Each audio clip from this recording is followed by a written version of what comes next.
সাহেব, আমরা কি কোন দিকে কি করতে যাবো? সেক্রেটারিকে বলা আছে, সেক্রেটারিকে বল।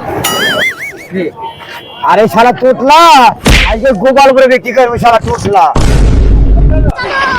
10টা টাকা দেন গো ভাই, অকাল অক্ষমের 14 গোষ্ঠী খেলেছে দুঃখে।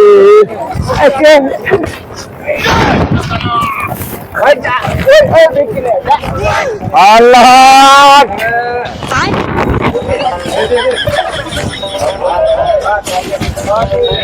গাড়ি গাড়ি সাইডে সাইড 1টা টাকা। এ ভাই ওকে দিলেন আমাকে দেন। ওকে দিলে হবে, আমারও দেয়া লাগবে না। ওকে দিলি, এদেরকে দেয়া লাগবে না?